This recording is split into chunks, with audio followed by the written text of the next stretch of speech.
Yes, I titled this one Summary. Summary part one. Yes, part one, unless everybody wants to sit through the whole summary. So I tried to get this as condensed and concise as possible for 5 chapters of Ecclesiastes, which I think when I looked at it is about 30 sermons that I gave. So I've got this, my software that I write the sermons on gives me a little timer, and typically my sermons, it says they're about 18 to 25 minutes long, and they all get around 30, 40 minutes long. This one said it was about an hour and 20. So unless everybody wants to sit for about an hour and 45, I could talk that long. But we're probably going to split this up into 2. So when it gets to be about 7 o'clock, we'll end it there, and then I'll just pick up where I left off next week. What? I've got a clock. I've got a clock right up there too. So we're going to do an overview of Ecclesiastes, like I said, chapters 1 through 5. And this, I'm going to go over everything kind of quick, but there's some verses that I really want to, they were kind of key verses as we went along, and I kind of want to bring those verses out because they're fairly important verses in Ecclesiastes. So we aren't going to be able to hit everything, but we should have a decent understanding for when we start chapter 6. So like I said, I'm going to be grabbing key verses and covering them. So Solomon starts off, starting in verses 3 through 11 with a poem. And this poem is about the vanity of life, the vanity of time. He covers many topics, the vanities of work, of life and generations, of time, of creation, of progress and history, and then just kind of everything else he kind of throws in there. And this is the first verse that we've got like 3 verses in this poem that we're going to cover here. But he says in verse 3, "What advantage does man have in all of his work which he does under the sun?" And Solomon is just asking us a rhetorical question here. What is the point of all my work, of all the work that I've done? And I actually have a quote from Ellen DeGeneres, who I'm not a massive fan of, but this quote actually works.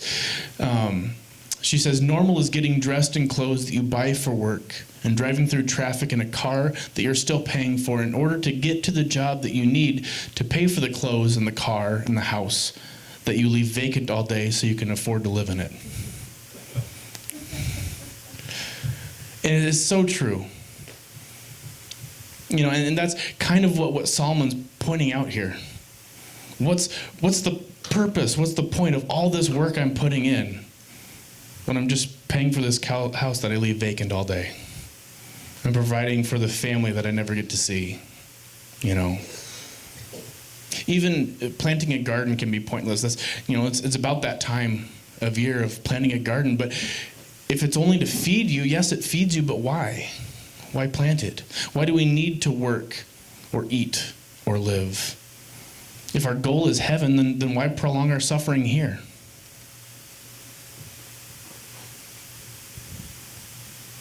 In Philippians it says, "For I am confident of this very thing, that he who began a good work in you will perfect it until the day of Christ Jesus."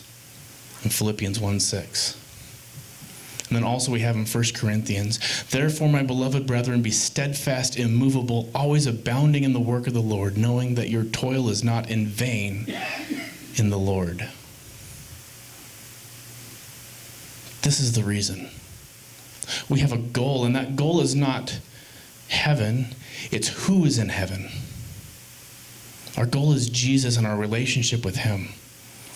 That relationship we need to perfect here and now. So then, skipping down to verse 8, Solomon goes on to say, "All these things were wearisome. Man is not able to tell it. The eye is not satisfied with seeing, nor is the ear filled with hearing." The word "things" here can also be translated as words, which can make a little bit more sense. He says, "All words are tiresome. Man is not able to speak it." We keep talking and talking, but we never run out of words to speak. And this can become tiresome and vain and vanity. In the same way, the eye is not satisfied with seeing. The word satisfied has the meaning in the Hebrew of filling up like with food. So the eye is always hungry for more things to see, and our eyes will never be full of seeing. We're constantly looking from the day we're born to the day we die. We're looking, and our eye is never satisfied with everything that it's seen. And we also see that with other things where we want to see more.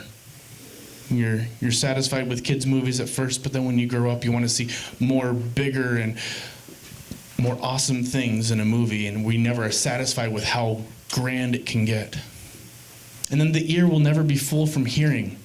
This word is physically full, like filling up a glass with water, or a bag or a box with things. And again, the ear is trying to hear more things, but it can never be full of everything that it's heard.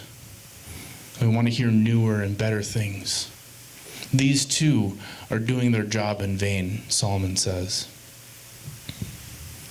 So then skipping down to verse 11, the end of that poem.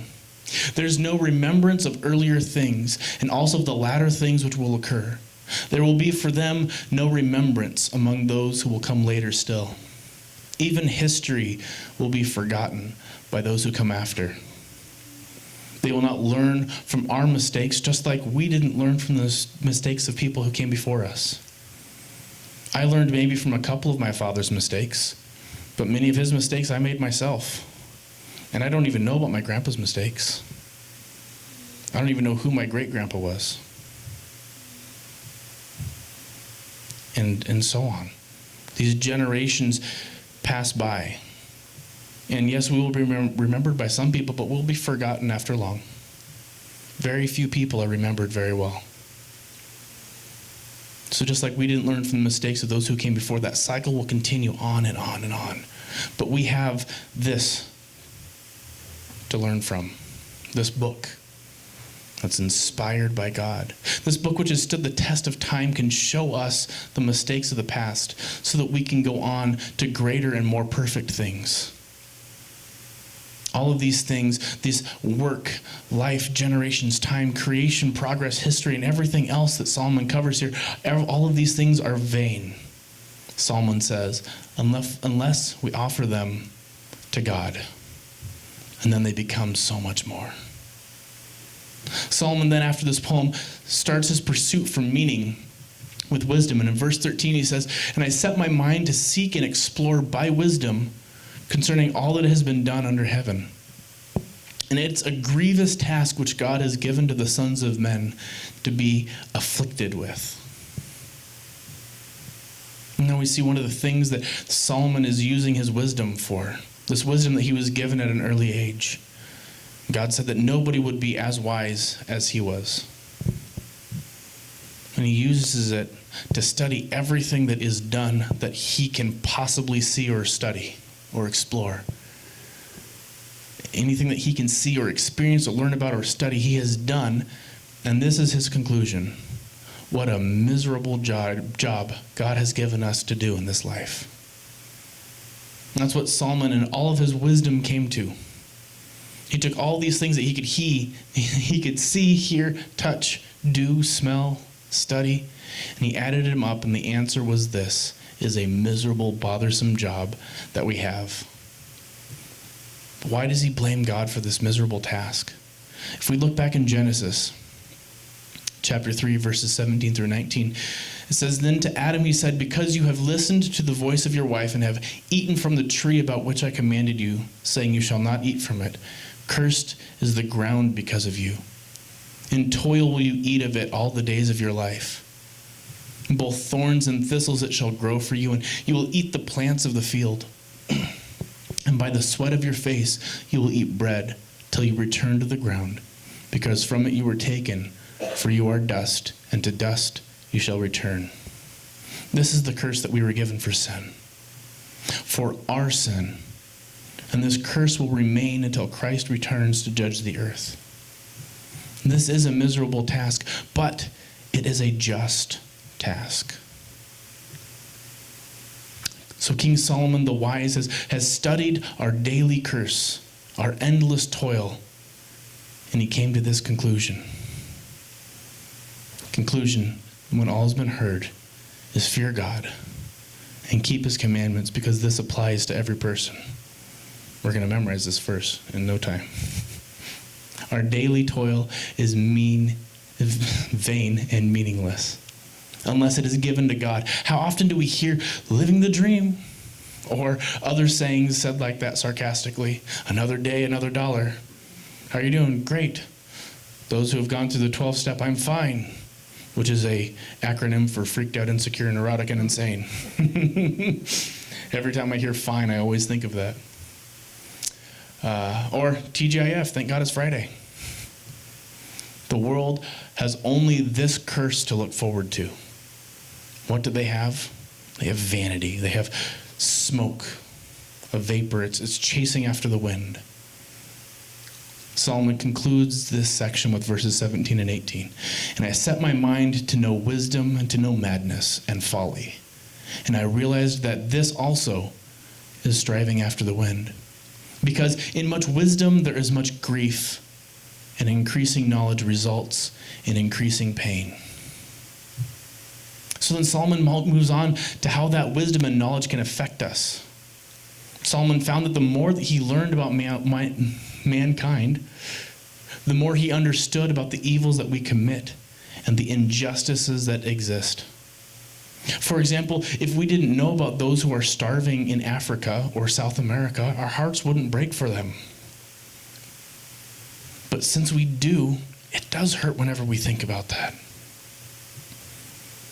Then we have around about 105 people who die every minute.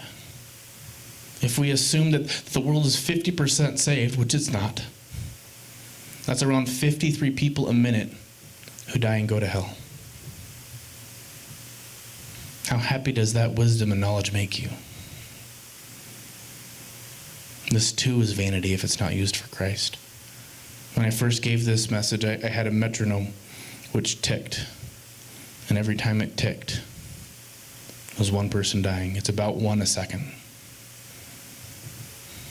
And those are all people that are dying without knowledge of Christ, going to hell. With much knowledge and increasing knowledge and wisdom results in increasing pain, if not used for Christ. So then, moving on to chapter 2. I said to myself, Solomon says, come, now I will test you with pleasure. So he looked at wisdom to try to see if maybe there was some purpose there. And there wasn't, so now he's going to go for pleasure. So enjoy yourself, and behold, this too was futility. He gives us the answer. Does pleasure work? No, it's futile. I think one problem is what he says there. He says, go enjoy yourself. It's so hard to enjoy yourself. We spend all of our times with ourselves, and we're the only people other than God who we cannot fool. We can try to fool ourselves, but we know. I know what I did, what I didn't do when I should have. I can't fool myself. How can we enjoy ourselves for any extended period? Think about it. The entertainment industry is built on escapism. You don't like yourself or your surroundings, and see this movie or read this book, play this game. We're on to the other example. We have the adrenaline escapes. Drive fast, jump off bridges or airplanes. Do all these different things to forget about your life. For that little time, we can forget about us and focus on something else. And then we can argue about it. Oh, that person's so stupid in that movie. They didn't do this thing. I would have. You weren't even there. You wouldn't have even done that. These things are not bad in and of themselves, but they can be bad if taken to the extreme. If we're always escaping, we're never living. And that line's mostly for me. I have a problem with that. So then Solomon says, I said of laughter, it is madness, and of pleasure, what does it accomplish? That's verse 2. He gives us the answer. But if there's anything more short-lived than pleasure, it would be laughter. Laughter is actually painful if it lasts too long. We've all been there and been tickled that long when we were kids. Laugh so hard you hurt. Now, are laughter and pleasure useless? No, but they should not be the end goal. They should be part of our experience along the way.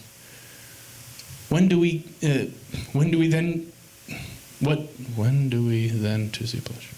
What do we do then to see pleasure and laughter? With those that we love.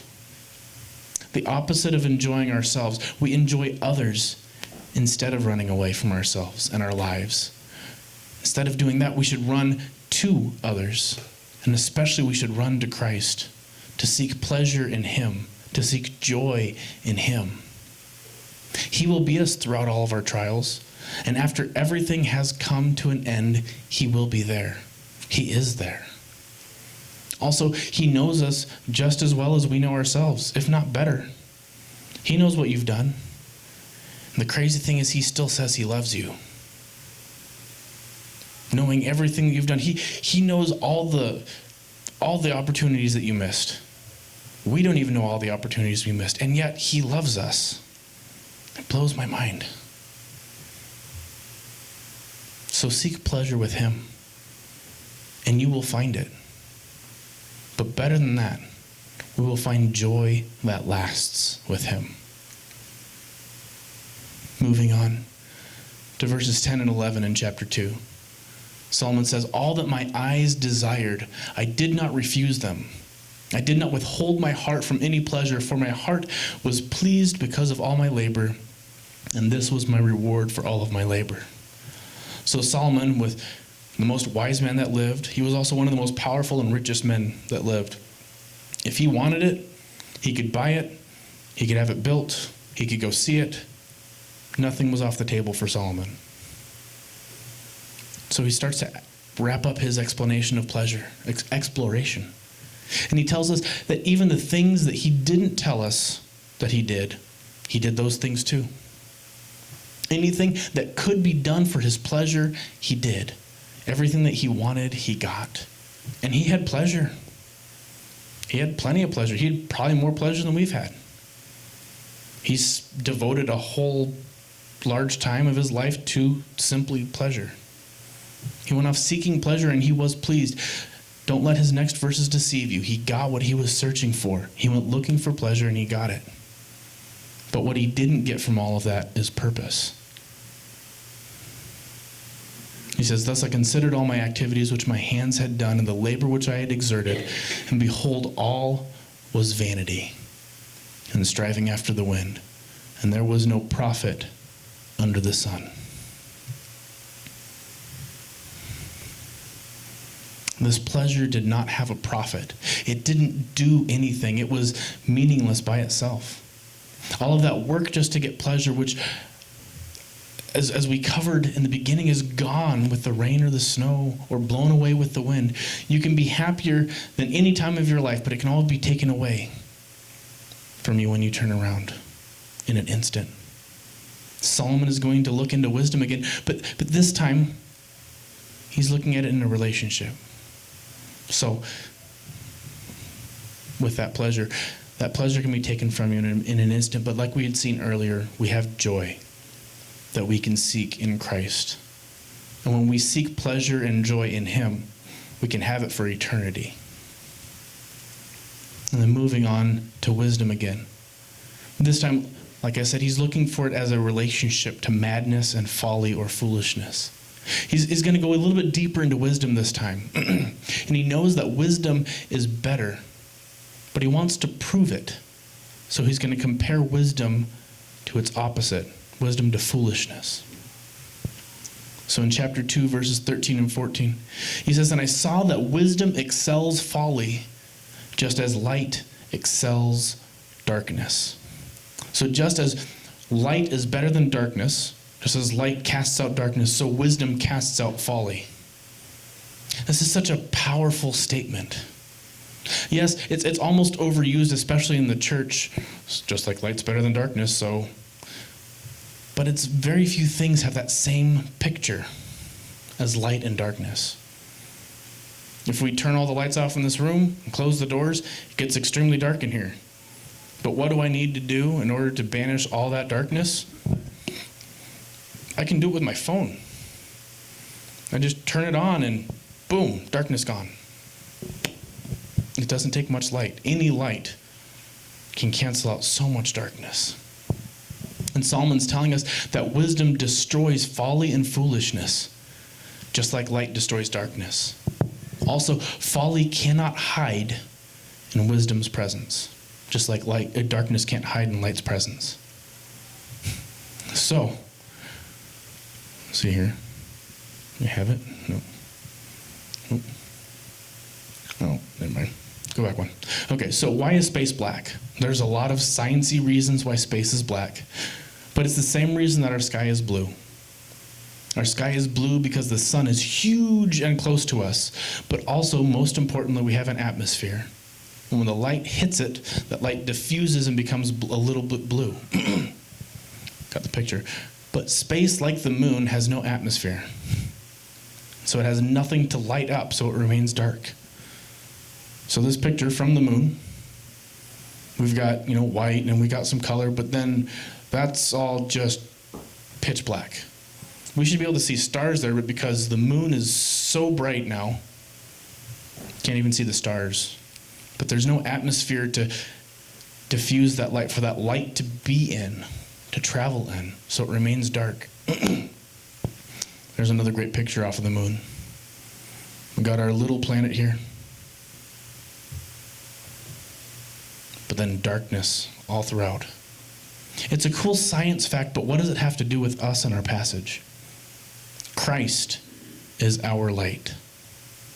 He is the light, and we are the atmosphere. And when he shines through us, the world lights up. We're called a light in the darkness, but that light doesn't come from us, it comes from him. Just like our love comes from him. And when we play our part, then the whole world can see him. If you think about it, we're part of his glory. When he shines through us, it gives him glory. We all love the beautiful blue sky. Well, when we fulfill our role, we become that beautiful blue sky. But when we don't let him shine through us, it's just as if we weren't there. We can either stand in God's way and cast a shadow, or we can let him shine through us and make that beautiful sky. Moving on, Solomon says in verse 14, "The wise man's eyes are in his head, but the fool walks in darkness. And yet I know that one fate befalls them both." Now Solomon takes a more morbid turn. He's reminding us that we all die. The wise man dies and the fool dies. Everybody dies. But like much of Ecclesiastes, there's another way to look at this. Yes, we both die and we will both pass on to eternity, but their fates are not the same. For their bodies, yeah, Solomon's right. Their bodies die. You throw them in the earth, or you burn them, or whatever you do with them, and they just turn to dust. Sure. But their souls linger on. And their souls and fates could not be more different. One will live forever. The other will die forever. Now, to be clear, I'm not saying that foolish people go to hell and wise people go to heaven. Because if I was, I would be going to hell. I'm definitely a fool. But there are two people, if we look at them, the wise man and the foolish man. Here we can kind of have a worldly man and a heavenly man. The heavenly man obviously will go to heaven after he dies. And I am also saying that if we look at this as spiritually or worldly wise and foolish, then we have an unbeliever and a believer. Wisdom does not save you, faith does. And foolishness does not condemn you, your sin does. If foolishness sent us to hell, then I would have no hope. Solomon is making 2 points. If we look at this like the world, then what's the point of wisdom? If both the wise and the fool die, like the saying, ignorance is bliss. Let's just be fools and enjoy our time and die. Eat, drink, and be merry, for tomorrow we die, right? But he's also saying that the wise and the Lord know that fate that awaits us all, and that wise man will prepare for that fate accordingly. With these morbid thoughts, Solomon comes to hate his work. He says in verse 18, "Thus I hated all of the fruit of my labor, for which I had labored under the sun. For I must leave it to the man who will come after me." So all these things that I've done, I've got to leave it to the next guy, my son or somebody else. It doesn't matter. I can't control that. Why did he hate it? Because he has to leave it to someone else. He can't control that anymore. As I read this passage, I can almost see Solomon holding on with white knuckles to his treasure, like one of my children who won't let somebody else play with their toys. What if they play with it wrong or break it? I can hear Solomon and my sons say. To drive this point home, Solomon says it in the next verse. "And who knows whether he will be a wise man or a fool? Yet he will have control over all the fruit of my labor, for which I have already labored by acting wisely under the sun. This too is vanity." I don't know what they're going to do with my stuff, and it's mine. I made it. I built it, Solomon said. The way I see it, Solomon has two choices. He can do what he's doing and worry about what's going to happen to his stuff, or he can let it go and enjoy somebody else enjoying the things that he worked for. He talks about this for a few verses, and then in verse 24 and 25, he starts to wrap it all up. He says, "There's nothing better for a man than to eat and drink and tell himself that his labor is good.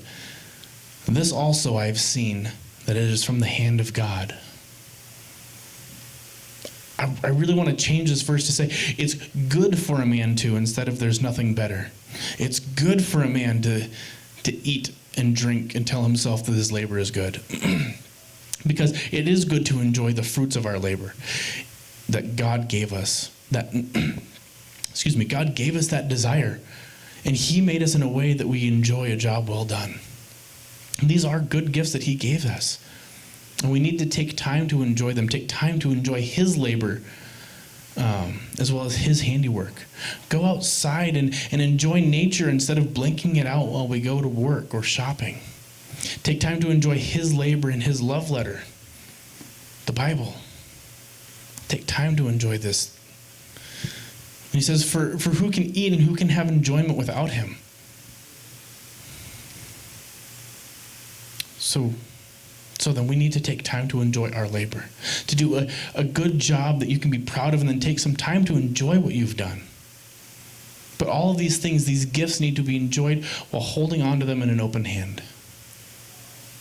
Don't dwell on them and spend all of your time on them. Enjoy them for that moment and then let them go. There are many other things to do and to enjoy doing. He filled this world with enjoyable things that we should enjoy. And if we hold on to this one, then we'll miss the others. And if the things that we are doing are to advance his kingdom, then we get all of eternity to enjoy them and to enjoy his pleasure in us doing them. And to enjoy all the other things that happen as a result of what we did. The ability to enjoy things that he likes. And he likes it when we enjoy things that he's done. And while the whole world can and will have happiness, we can pursue joy in him. And joy everlasting. So then he says, for who can eat and who can have enjoyment without him, without God? This, I feel, is a rhetorical question that it answers himself. There's an easy Sunday school answer here, right? Who can enjoy stuff without him? No one, right? Isn't that what we'd say in church? Is that really the correct answer, though? No. I've enjoyed things before I was saved. I've enjoyed things outside of the church. I've even enjoyed things when I was sinning. People can enjoy things while not pursuing him, yes. They can do that, and they do that. But their enjoyment still comes from him. He built it in us to give. He gave us the ability to enjoy things. And he likes it when we enjoy things. And while the world can and will have happiness, we can, again, pursue joy in him. As it says in John, "These things I have spoken to you so that my joy may be in you and that your joy may be made full." And joy endures. It carries on throughout the hard times, through the valleys and the hills, through the trials and tribulations, and in him we will be made full in his joy. So, finally, we've made it to chapter 3 out of 5. Does anybody else have a headache? Because I do. Solomon must have also had a headache by this point too, because he changes it up a little bit at the beginning of this chapter. He starts this one with a poem, and this one is the classic that all of us have heard. There's a time for everything.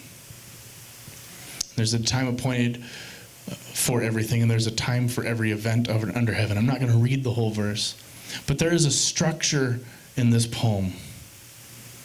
And there's a time for all these things.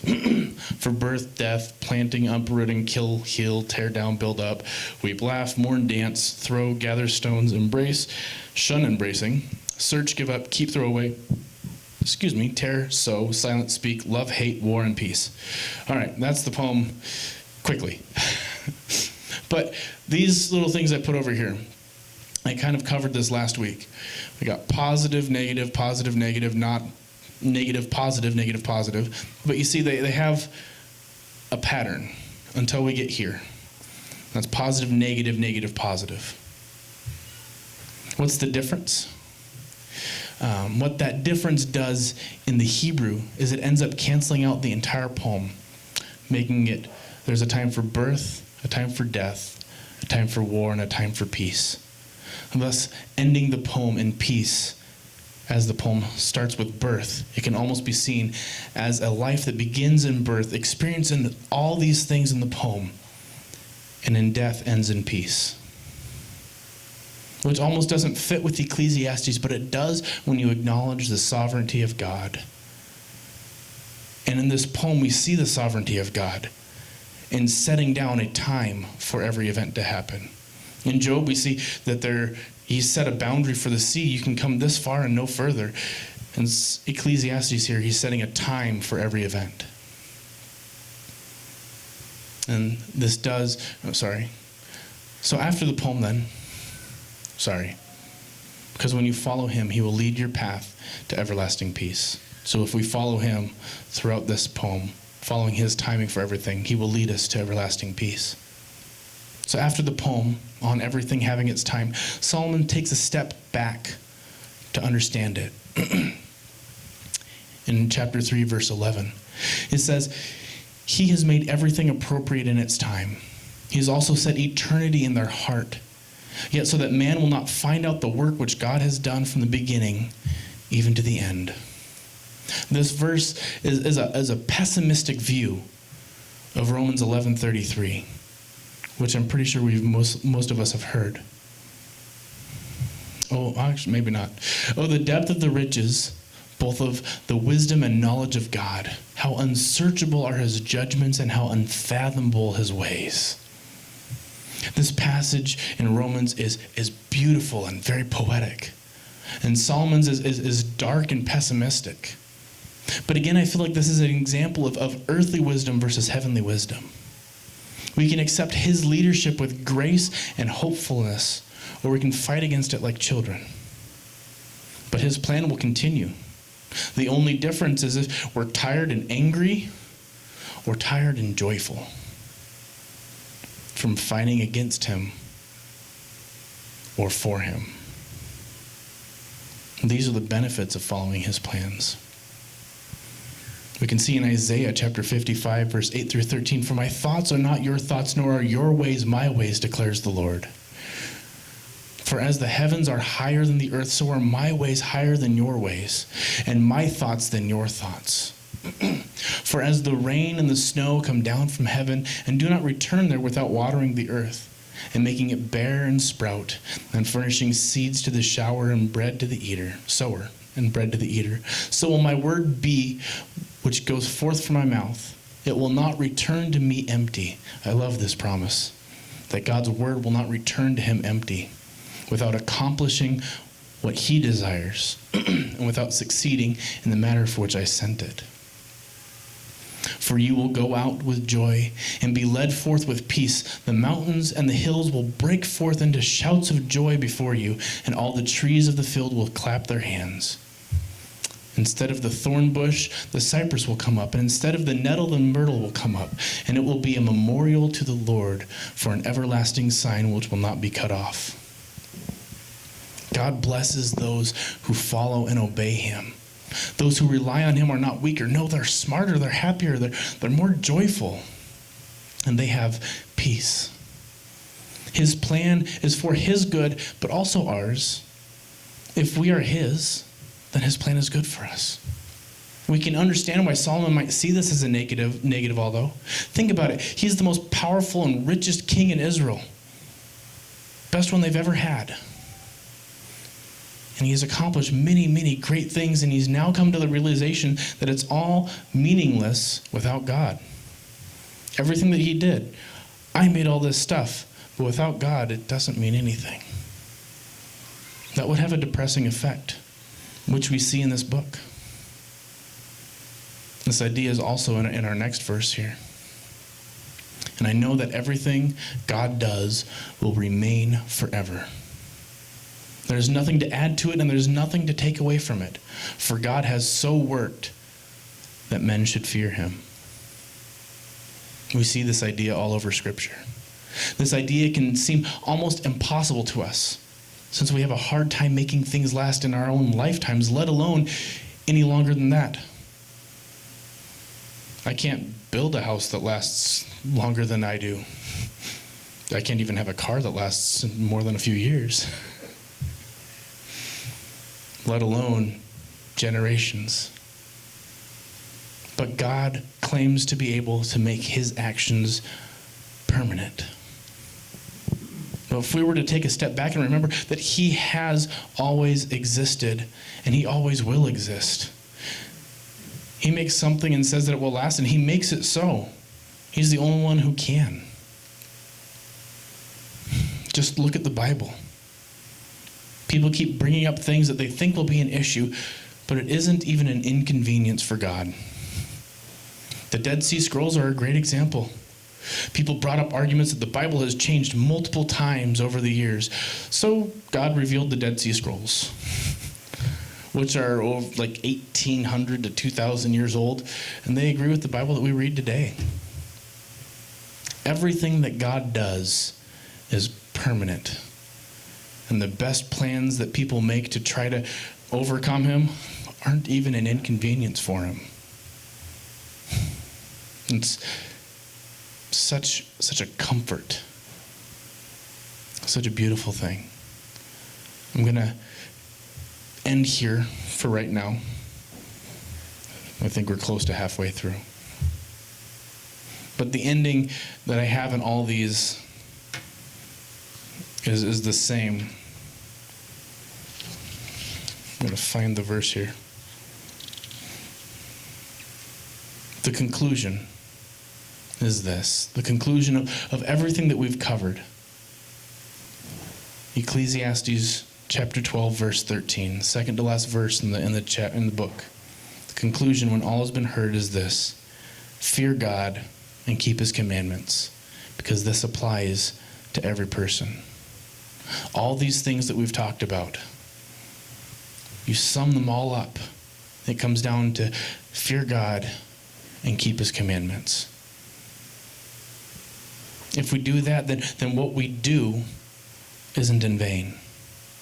Then the pleasure that we feel for fearing him and keeping his commandments isn't vain pleasure. It isn't pleasure that's chasing after wind. It's pleasure that will last. It's those happy memories that we have when we think back.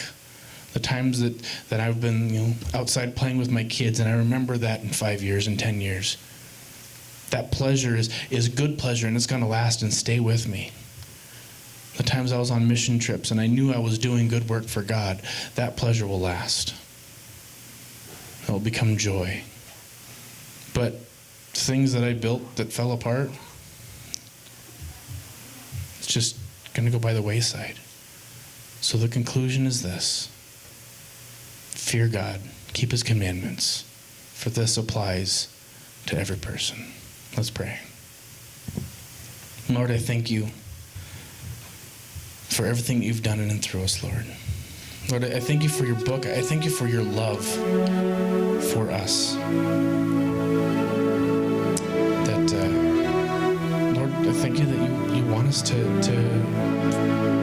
have pleasure and have joy. Thank you that you love us in spite of who we are and in spite of everything that we've done. I just pray, Lord, that you'll show us ways that we can seek your pleasure and seek your plan. Lord, ways that we can see your timing for things, that we can do things according to your plan.